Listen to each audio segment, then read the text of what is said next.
वो पगड़ी बन सकती है, मगर जूती की किस्मत है कि उसे पैरों तले रौंदा जाए, और पगड़ी का हक है कि उसे सर पर रखा जाए।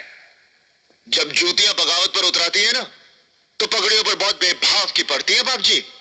नमक हराम, तू मुझसे बगावत करेगा तो फिर आज तेरी चमड़ी उधेड़ कर तेरे खून से मुझे अपना नमक निकालना ही पड़ेगा। हराम खोर, नमक है।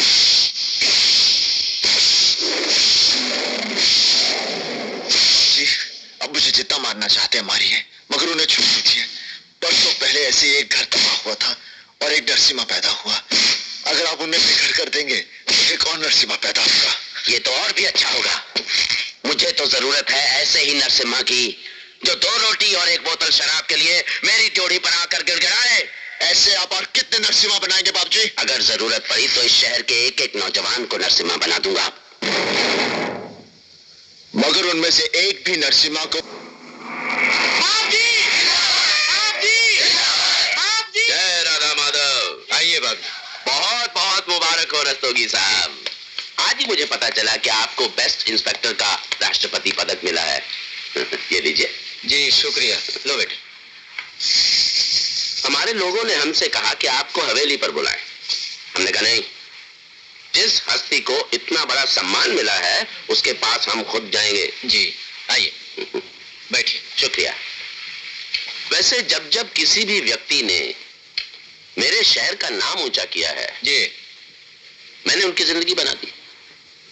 डॉक्टर देशमुख, जब उन्हें अमेरिका से बड़ी डिग्री मिली तो क्लिनिक खुलवाने के लिए मैंने उन्हें गवर्नमेंट से जमीन का टुकड़ा दिलवा दिया। अच्छा। राजन पटेल जब पब्लिक प्रोसिक्यूटर से जज बने तो सरकारी खर्चे पर उनके लिए गंगापुर रोड पर एक बंगला बनवा दिया। अच्छा अच्छा। मगर रस्तोगी साहब, ये लोग इतने अच्छे और सज्जन लोग हैं कि आज भी हर रोज सुबह हवेली पर आकर मिलते जरूर हैं। जी हाँ, जरूर आते होंगे। आपके लिए भी कुछ ना कुछ करना होगा। आप सोचकर बता दीजिए हवेली पर आकर। आज आपका असिस्टेंट कुछ कह रहा था कि आपको मुझसे कुछ बात करनी है। पिछले हफ्ते आपने जिस कैदी को बेल पर छुड़वाया था उसका खून हो गया है। अरे इंस्पेक्टर साहब, आप ऐसे सजा याफ्ता मुजरिमों के लिए क्या इतने परेशान हो रहे हैं? अरे मर गया अच्छा हुआ, पिंड छूटा, धरती का बोझ कम हुआ। साला जिंदा रहता तो 2-4 कत्ल और कर देता। इसीलिए आपने उसे काट कर अलग कर दिया। किस अधिकार से और क्यों? आदमी कोई पत्थर नहीं है कि एक बार जैसा बन गया जिंदगी भर वैसा ही बना रहेगा। जब एक डाकू वाल्मीकि बन सकता है तब तक हर डाकू के लिए ये उम्मीद है कि वो भी वाल्मीकि बन सकता है। अगर फिलॉसफी की ही बात है तो मरता कौन है? आत्मा तो अमर है। भगवान कृष्ण ने भी कहा है, नैनम छिन्दन्ति शस्त्राणि। आत्मा फौरन दूसरा जन्म ले लेती है। यूं गया यूं आया। तो फिर आप क्यों परेशान होते हैं? 340 के कत्ल के जुर्म में अगर किसी को फांसी की सजा हो भी गई तो क्या फर्क पड़ता है? और फिर आत्मा भी तो अमर है। नैनम छिन्दन्ति शस्त्राणि, फौरन दूसरा जन्म ले लेगी। यूं गया यूं आया। ये तो आप मजाक कर रहे हैं। मैं मजाक नहीं कर रहा। मैं आपके बारे में सब जानता हूं बाप जी। आप यहां इसलिए आए हैं कि मैं 340 का केस खारिज कर दूं, बंद कर दूं। बाप जी, आपने यहां पर आकर यह साबित कर दिया है कि आपके आस्तीन पर 340 का खून है, और इस कत्ल का चश्मदीद गवाह मेरे पास मौजूद है बाप जी, जो आपके खिलाफ कोर्ट में गवाही देगा। इसलिए कल आपके हाथों में हथकड़ी होगी।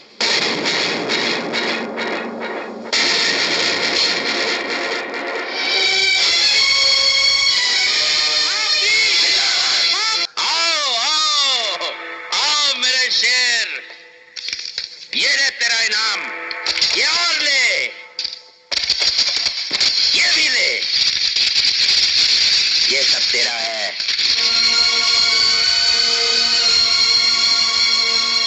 क्या हुआ? ये काफी नहीं है?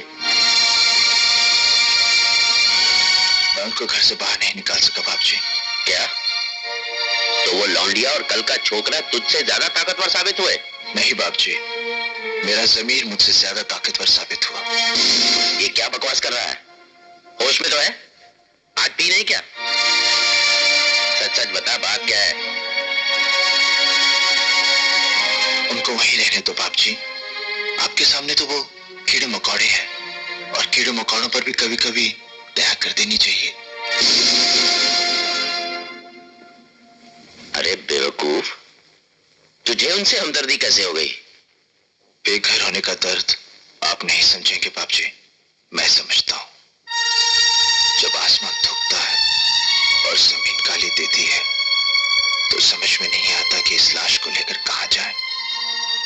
कब्रें भी दरवाजे बंद कर लेती है। उन्हें रहने दीजिए बाप जी, उन्हें जीने दीजिए। चुप है। मैंने तुझे भेजा था उन्हें शहर से बाहर फेंकने के लिए और तू 2 टके का गुंडा मुझे नसीहत कर रहा है। और याद कर रहा हूं बाप जी, वो लड़का जख्मी है, उसकी बहन बेरोजगार और 7 सर पर है। घर छोड़कर वो कहां जाएंगे? जहन्नुम में, मगर इस शहर में नहीं रहेंगे वो। शहर उनका भी तो है बाप जी। लेकिन कानून मेरा है। मुद्दतों से इस हवेली का फरमान इस शहर का कानून रहा है। हवेलियों के फरमान अब कानून नहीं होते बाप जी। हिंदुस्तान आजाद हो चुका है। मेरा फरमान आज भी इस शहर का कानून है और मेरा फरमान है कि तू अभी जा और जाकर उन्हें शहर से बाहर निकाल दे। आज तक मैंने आपका हर हुक्म माना है, बिना ये सोचे समझे कि वो सही है या गलत, अच्छा है या बुरा, पाप है या पुण्य। मगर आज तू सोचने लगा है? हर जूती ये सोचती है कि वो पगड़ी बन सकती है, मगर जूती की किस्मत है कि उसे पैरों तले रौंदा जाए और पगड़ी का हक है कि उसे सर पर रखा जाए। जब जूतियां बगावत पर उतराती है ना, तो पगड़ियों पर बहुत बेभाव की पड़ती है बाप जी। नमक हराम, तू मुझसे बगावत करेगा तो फिर आज तेरी चमड़ी उधेड़ कर तेरे खून से मुझे अपना नमक निकालना ही पड़ेगा। हराम खोर, नमक है।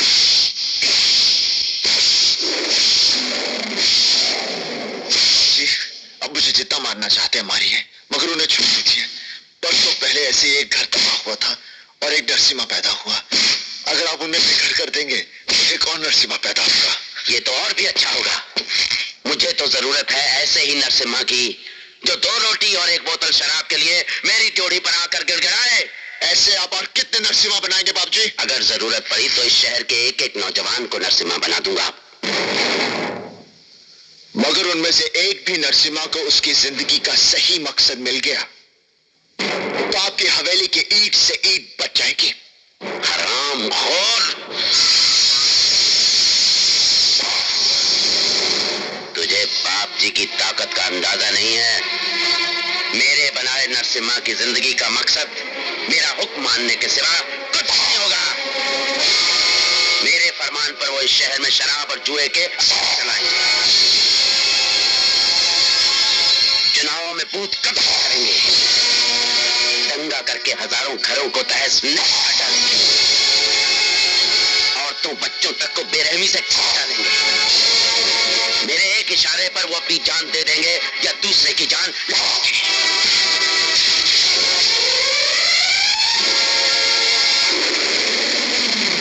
जो नरसिम्हा ये सब करने से इनकार करेगा, मैं उसे हमेशा के लिए मिटा दूंगा।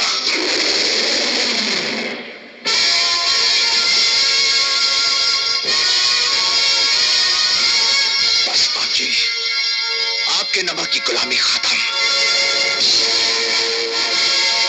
आज से जंग शुरू होती है और ये जंग सिर्फ इसलिए नहीं कि एक परिवार इस शहर में रहता है या नहीं। ये जंग फैसला करेगी कि ये शहर आपका है या इस शहर के रहने वालों का।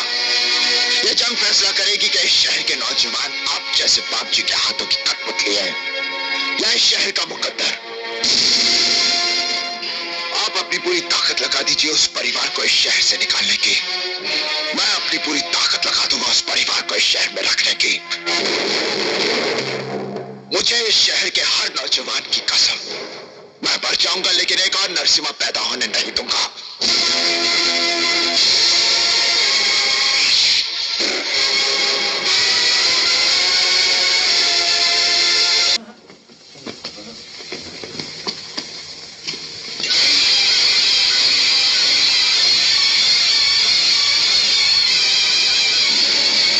कहां था ये नमक हराम? बाप जी हवेली में घुसने की कोशिश कर रहा था।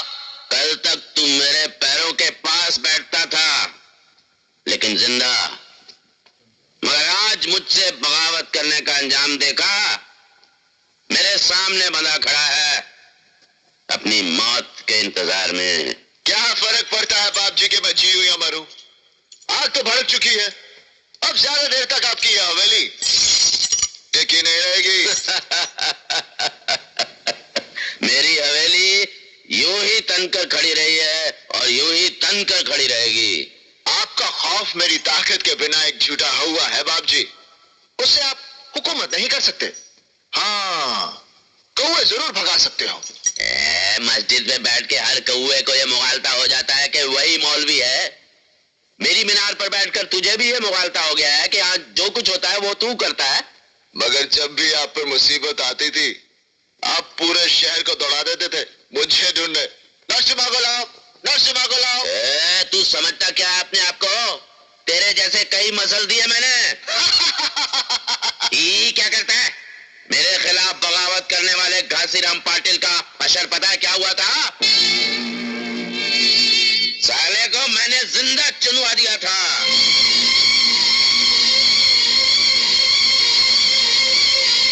मगर पकड़ कर तो मैं ही लाया था। उस कैदी को तो तू नहीं लाया था ना, जिसे पूरे शहर के लोगों के सामने नीलामी में मैंने मरवा दिया था।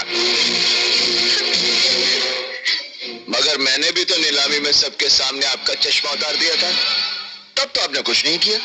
क्यों, डर गए थे ना? अबे तू तो उसी वक्त खत्म हो जाता।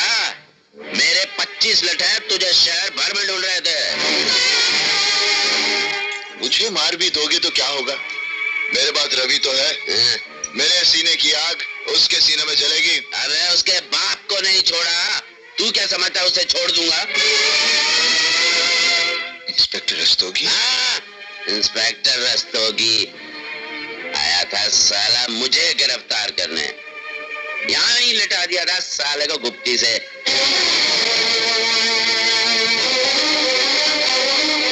इंस्पेक्टर रस्तोगी का खून भी आप ही ने? हाँ, मैंने किया था। धीरे बोलिए बाप जी, धीरे। कहीं मीनू ने सुन लिया तो क्या कहेगी? क्या कहेगी?